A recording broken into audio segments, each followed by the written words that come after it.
श्री श्रेष्ठ भगवंताचे लाडके भक्त नामदेव महाराज यांचा हा 4 चरणाचा उत्कृष्ट असा अभंग असून नियम करायला लावणारा अभंग आहे. विढाल अभंगाकडे जाण्यापूर्वी अल्पसा पर्याय घ्यायचा तो म्हणजे असा, आपल्या या आंतरवाली या नगरीमध्ये आंतरवाली सराटी या नगरीमध्ये थोडा आवाज द्या ना, लय कमी आहे. हॅलो, अल्पसा पर्याय घ्यायचा तो म्हणजे असं, आपल्या या आंतरवाली सराटी या नगरीमध्ये सकल मराठा समाज आरक्षणानिमित्ताने आमचे संघर्षयोद्धा मनोजदादा जरांगे पाटील यांचं या ठिकाणी उपोषण आणि या उपोषणाला म्हणजे यांचं या ठिकाणी उपोषण आणि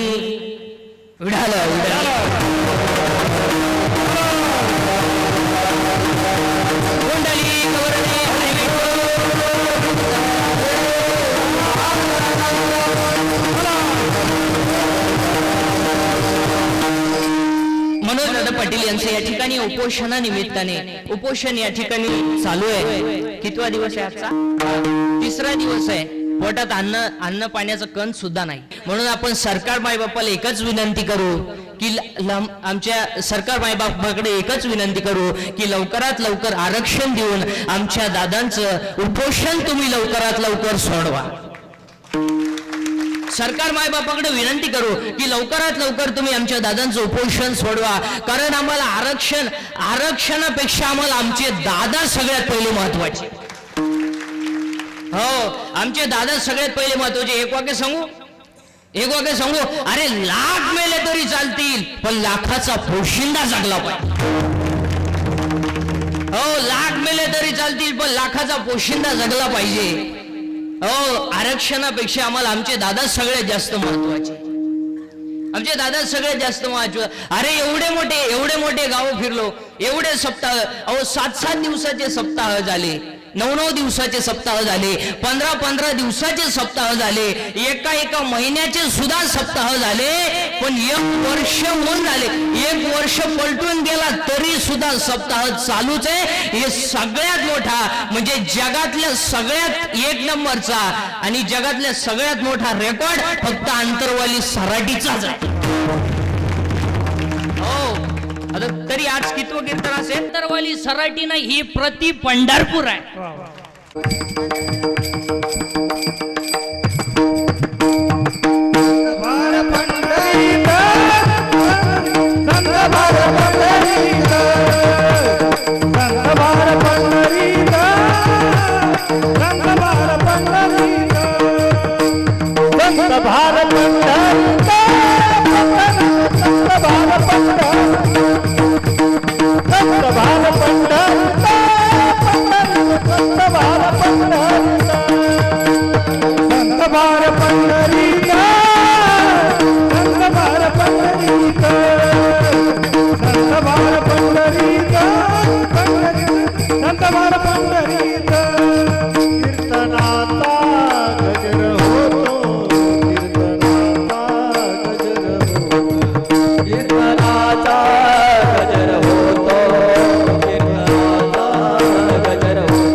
सराटी नसून हे प्रति पंढरपूर आहे. आणि ह्या प्रति पंढरपुरामध्ये आमचे मनोजदादा जरांगे पाटील हे आमचे पांडुरंग आहे. हो, आमचे दादा पांडुरंग आहेत. अरे हे मी स्वतः नाही सांगत आहे, पदरचं नाही सांगत. अरे स्वतः भगवान सांगतात अर्जुना, जेथ जेथ संपत्ती आणि दया दोन्ही वसेल एका ठाया, ते जाण धनंजया विभूती माझी. अरे भगवान सांगतात अर्जुना, जिथं संपत्ती असून दया असते, समाजाबद्दल आदर असतो, प्रेम असतो, त्याच्यामध्ये माझीच विभूती असते आणि तीच विभूती आज तुमच्या माझ्या समोर उपस्थित आहे. हो, मग तुम्ही म्हणाल दादाकडे किती संपत्ती आहे. दादांची संपत्ती ऐकायची तुम्हाला. दादांची संपत्ती ऐका. अरे अख्खा सखोल सर्व मराठा समाज दादांच्या पाठीशी उभा आहे. हा सगळ्यात मोठी दादांची संपत्ती.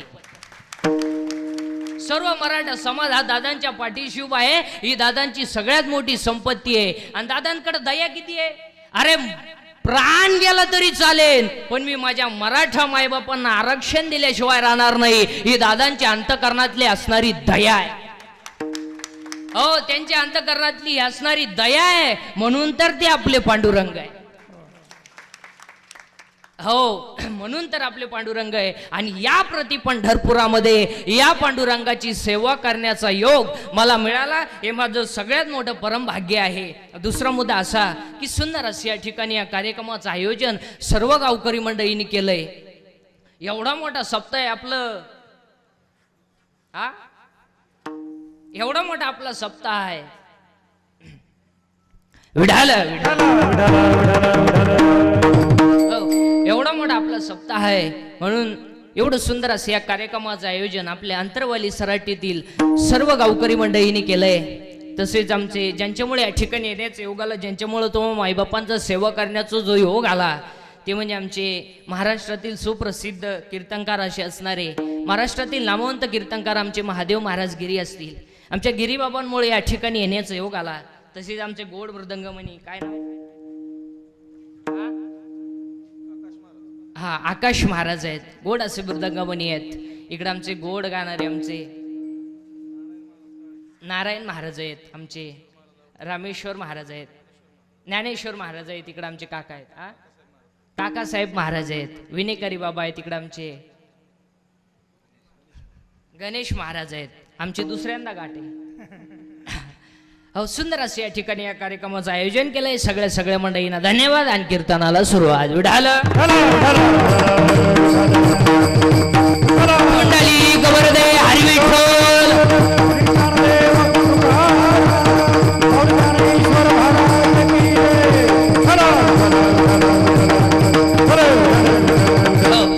आज कीर्तनाला घेतलेल्या बघायच्या शेवटच्या कडव्यात कल्पना आहे. वारकरी संप्रदायाच्या पायात ध्यान आहे, कळस वैराग्य आहे, विस्तार राम आहे आणि शांती खांब आहे. पुरावा संत कृपा झाली, इमारत फळा आली, ज्ञानदेवी रचिला पाया, उभारिले देवालय. कीर्तनातलं पहिलं वाक्य. कीर्तनातलं दुसरं वाक्य. वारकरी संप्रदायाचा पाया ज्ञानदेव आहे, कळस तुकाराम बाबा आहे, विस्तार नामदेव बाबा आहे आणि शांती नाद बाबा. ज्या इमारतीचा पाया ज्ञानदेव आहे, त्या इमारतीचा खांब नाद बाबा आहे आणि ज्या इमारतीचा खांब नाद बाबा आहे, त्या इमारतीचं नाव वारकरी संप्रदाय. आणि वारकरी एक असं संप्रदाय आहे की 750 वर्षामध्ये ज्या इमारतीचा कण सुद्धा ढिला झाला नाही, त्या इमारतीचं नाव वारकरी संप्रदाय. हो, कारण ते इमारतीचा पायाच ज्ञान आहे. ज्ञान आहे म्हणून 750 वर्षापूर्वी काय ना मुलाचं नाव ठेवलं ज्ञानदेव. ज्ञान देव, ज्ञानच देव. पुरावा 10वा अध्याय. अभ्यासाहुनी गहन ज्ञान, ज्ञानाहुनी ध्यान विशेषाची. अभ्यासापेक्षा श्रेष्ठ ज्ञान आहे आणि ज्ञानापेक्षा श्रेष्ठ देवाचं ध्यान आहे. पुरावा 12वा अध्याय. जेथ जेथ संपत्ती आणि दया दोन्ही वसतेल एका ठाया, ते जाण धनंजया विभूती माझी. जिथं दया जिथं शांती, जिथं शांती तिथं दया, जिथं ध्यान जिथं देव, जिथं ज्ञान देव ज्ञानच देव. ज्ञानच देव, ज्ञानच देव. पण ते ज्ञान निवृत्त झाल्याशिवाय नाही. म्हणून ज्ञानोबाचा भाऊ बोलायचा, म्हणून ज्ञानोबाचा भाऊ निवृत्ती आहे. मिळवणं कसं सोपं आहे म्हणून भाऊ सोपा नाही, फायदा मुक्ती आहे. फायदा मुक्ती म्हणून एक भजन लिहून घ्या. निवृत्ती ज्ञानदेव सोपान मुक्त बा एकनाथ नामदेव तुकाराम. निवृत्ती ज्ञानदेव सोपान मुक्त बा एकनाथ नामदेव तुकाराम. अर्थ लिहून घ्या, अर्थ लिहून घ्या. निवृत्त हो, ज्ञान मिळेल. ज्ञान मिळवणं सोपं आहे, फायदा तुला मुक्ती मिळेल. तो देव एक आहे, त्याचं तू नाम घे, त्या देवाचं नाव तुकाराम. पुन्हा उलट फिरा, पुन्हा उलट फिरा. साई बाजूला कर, खाली दूध आहे. राग बाजूला कर, आत विस्तव आहे. ढग बाजूला कर, वरती आकाश आहे. तुझ्या देव आहे, साधना. पुन्हा उलट फिरा, पुन्हा उलट फिरा. लाकडात अग्नी आहे, घर्षण कर. दुधात लोणी आहे, क्रिया कर. उसात साखर आहे, प्रक्रिया कर. हृदयात देव आहे, साधना कर. म्हणूनच 750 वर्षापूर्वी एक आईना मुलाचं नाव ठेवलंय ज्ञानदेव. पण ते ज्ञान प्रत्येकाला आहे. पखवाद्याला वाजवण्याचं ज्ञान आहे, गाण्याला गाणाऱ्याचं ज्ञान आहे, माई सिस्टीमवाल्याला त्याचं ज्ञान आहे. पण ते ज्ञान परमार्थच चालत नाही. पुस्तकी ज्ञान आहे, पुस्तकी ज्ञानाचं व्हॅल्युएशन नाही. Valuation of man is depends upon his knowledge and characters. Without knowledge man has a non value. माणसाची उंची त्याच्या ज्ञानावर आहे. तुम्ही माणसाची उंची त्याच्या संपत्तीवर ठरवता. आणि संपत्ती असणारी माणसं ही विद्वानच असतात असं अजिबात नाही. जी विद्वान नसतात त्यांच्याकडे संपत्ती असते. संपत्तीचा नियम आहे, जी माणसं वागून हलकट आहेत त्यांच्याकडेच पैसा आहे. जे रात्रंदिवस कष्ट करतात त्यांना वाढाय बिडी नाही. आणि जे कवडीचं काम करीत नाही त्यांना उत आला पैसा. लक्ष्मी चंचल आहे ना. आणि लक्ष्मी ही कधी भी मूर्ख माणसाची घर राहते. मग तुम्ही कोणत्याही श्रीमंताच्या घरात जा, पा सोमवार आणि एकादशी. सोमवार नाही, एकादश नाही, मग थोरला बोरियड मधलं डोक्यातून जाईल, घडणार असते. त्याचं उत्तर नीट ऐका. पापाची लक्ष्मी कधी सुखानं जगू देत नाही आणि नीतीची लक्ष्मी दगडावर आपटा डोका देत. एक वाक्य सांगू. मोराच्या पिसाऱ्यावर किती सुंदर डोळा असला तरी मोर त्याने कधी पाहू शकत नाही. मोराच्या पिसाऱ्यावर किती सुंदर डोळा असला तरी मोर त्याने कधी पाहू शकत नाही. आणि शेळीच्या गळ्याचं लोपलेलं सड किती जरी लोंबलं तरी ते दूध देऊ शकत नाही. इस्टेट किती असू द्या, आई बापांच्या साधू संतांच्या आशीर्वादाशिवाय माणूस मोठा होऊ शकतो. आता आपल्याकडे सुशिक्षित कोणाला म्हणतात? आपल्या काय लोक म्हणले तो माणूस सुशिक्षित हो का, उभ्यानं जेवतो. अरे उभ्यानं जेवतो म्हणजे त्याला मूळ व्याध आहे. आग होती म्हणून उभ्यानं जेवतो. काही लोक म्हणले तो माणूस सुशिक्षित हो का, कुत्र्याबरोबर हिंडतो. अरे त्याला जोडीदार रे, त्याला हिंडतो कुत्र्याबरोबर. काही लोक म्हणले तो माणूस सुशिक्षित हो का, बायको हातात धरून हिंडतो. अरे बायकोवर विश्वासच नाही. आमच्याकडे सुशिक्षित कोणाला म्हणतात? आमच्याकडे सुशिक्षित कोणाला म्हणतात? ज्याच्या आईच्या गालावर हसू आहे, ज्याच्या बापाच्या चेहऱ्यावर समाधान आहे आणि ज्याच्या हृदयात हिंदू धर्माबद्दल प्रेम आहे, तो खरा सुशिक्षित. आणि जगातले पहिले सुशिक्षित कोण आहे? ज्ञान देव. ज्ञानच देव ज्ञानोबा आहे पहिले सुशिक्षित. 70 वर्षाच्या म्हाताऱ्याचं पासायदान पाठ नाही. फक्त जन्माला आलं, पोरं पैदा केले, नातू झाले, मी ह्याला काही केलं नाही. काही नाही केलं. बापाची इकली स्कॉर्पिओ घेतली, 90 पिला आणि त्याच्यावर धडकला, अमर आत्मा झाला.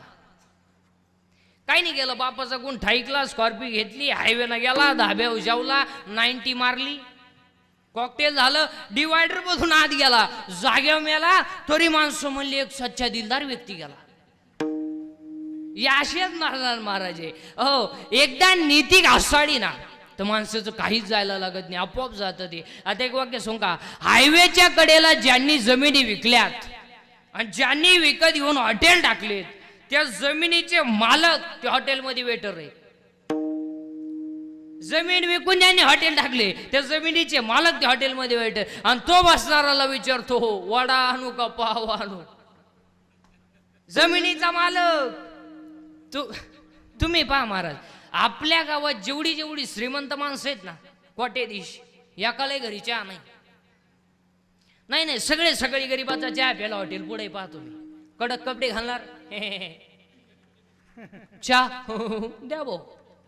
आणि चहा पिताना म्हणणार, जी शिब्यात लाभले बरं, काल तुला खड्डा घ्यायला घातला का? आणि चहा कोणचा पिणार? गरीबाचा, सुताराचा. जी माणसं मुजरीला जातात त्यांचा चहा पिणार. तुम्ही या माणसांना समाधान नाही महाराज. ओ नाही. आजही पा तुम्ही भांडे घासणारी बाई 3रा मजला चढवती. अहो सर्दी नाही तिला. शेतकऱ्याची बाई 10 लिटर दूध काढी ती, खोकलंही ना तिला. श्रीमंताची लिफ्टनं वर जाती, लिफ्टनं खाली येते. मनक्यात गॅप, डोळ्याला अंधार येते. अगं बाई तू जगती तरी का आला? त्याला तरी मोकळं कर. तोही गुतून ठुला, त्यालाही दुसरी करता येईना, तोही उलथाना तर का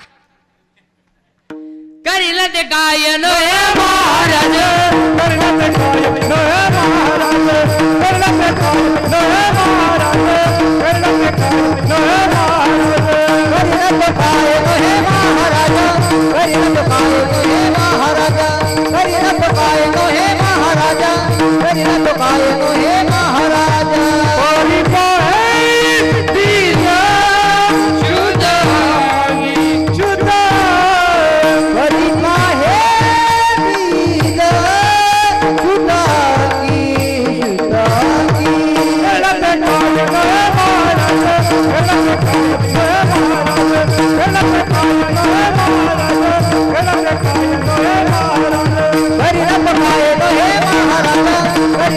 रे तुझे